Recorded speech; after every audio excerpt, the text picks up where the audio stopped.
What's up, Mob Crew? I'm Chris. In today's video, I go over the bizarre case of Daniel Robinson, who has sadly not been found. I go over his story and uncover some crazy new details.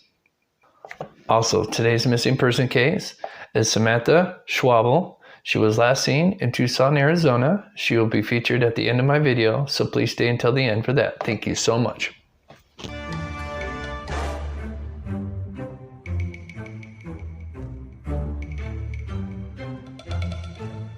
Welcome back to the channel, everybody, where we cover murder, mystery, to the paranormal.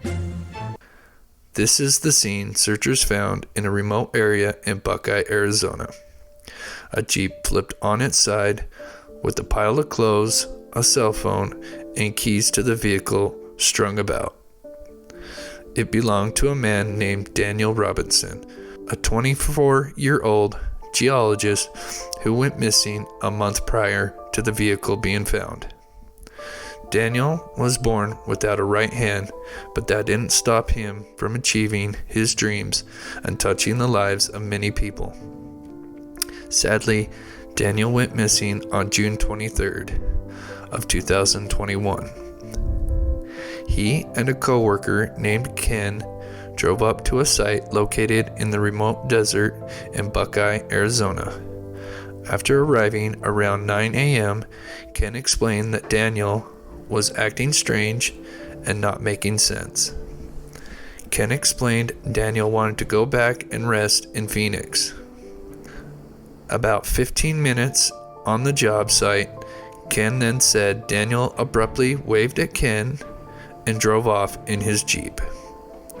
He would later learn through his boss that he had not been seen since, and so Ken got in his vehicle and drove south, which was the direction Daniel was last seen taking.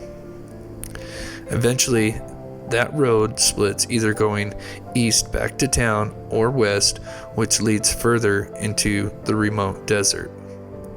Ken said he could see Daniel's tracks leading west, and so he followed them, but could not find any sign of Daniel. Daniel's father, David, would soon learn of these events through his work and would try and contact Daniel himself with no response. David would then report his son missing later that day, but would run into problems with the response time of the local law enforcement. Here is a short clip of his story. Working in Buckeye, Arizona. It is one of the westernmost suburbs of Phoenix. It's a low-lying desert valley, a resort spot that has quickly grown into a full-scale city. And it is where Daniel set off on a start for a job that he loved. He left work in Buckeye June 23rd. He has not been seen or heard from since. Puzzling clues, a crash scene that raises a lot of questions is what we know tonight. News Nation correspondent Nancy Liu is live in Buckeye for us, where she spent some time with Daniel's father. Nancy. Marnie, it has been over 3 months since Daniel Robinson went missing. This is the area in Buckeye where his vehicle was found. This is remote. The terrain is extremely treacherous, and his family now wonders whether Daniel was really in that vehicle when it crashed here. I have faith, and I really believe I'll have my son back alive. David Robinson is on the biggest mission of his life. After serving 2 tours in the deserts of Afghanistan, the Army vet has no plans to leave the deserts of Arizona until he finds his 24-year-old son, Daniel. Treat it like a mission. I keep saying it, I'm a professional soldier. I do my job and find my son. He's my son, I'm his father, and it's my job.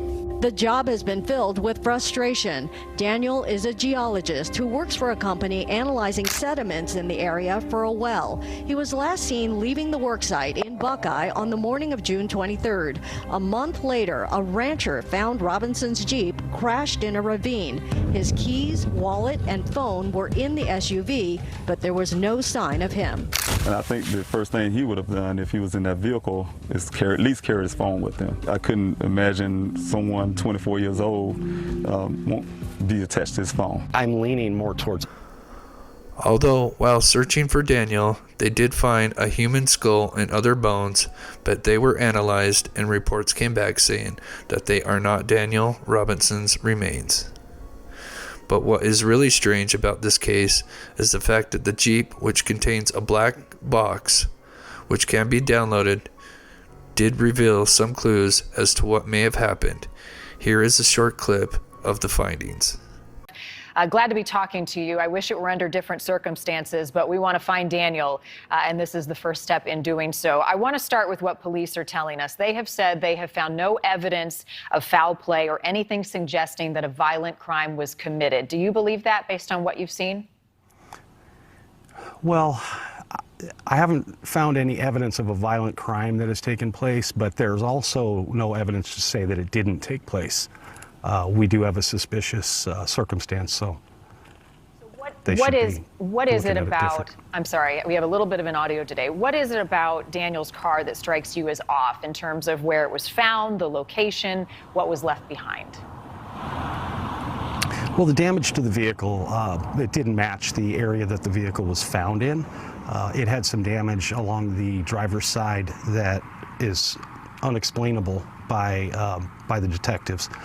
It also had some intruding damage into the windshield that didn't match anything in the area as well.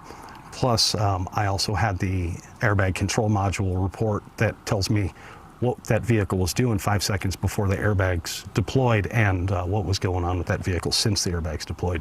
And what does that tell you? It tells us that the vehicle traveled another 11 miles after the airbags did deploy on that vehicle. It also tells us there were 46 additional ignition cycles on the vehicle after the airbags came out, and that the report says the vehicle was traveling about 30 miles an hour for 5 seconds prior to its final rest, or airbag deployment, I should say. And that's not possible in the area where the vehicle was found. So piecing that information together, how do you think the car got there? Well, I think the car got there by somebody was still driving the vehicle after the airbags came out. And if it was dumped intentionally or somebody was joyriding and that's where it ended up, and once it got there, you couldn't move it out from there, it tipped to its side. Or Daniel was in it. We don't have any proof to say that he wasn't, but we also don't have any to say that he was in it. But his cell phone, his wallet, his keys, all still left with the car. Jeff, people do. So sadly, after 6 months of searching every week since June, David has still not found his son, Daniel. So after doing some more digging, I did find that Daniel had met a girl almost a week prior to him going missing. He was delivering some liquor as an Instacart service, and she had invited him in. It's unclear what happened that night, but the next day, apparently, he said he had been falling in love with her and began to send messages and even showed up to her house unannounced, making her feel uncomfortable. She sent one message to him saying, "Please stop doing that. I'm not even home.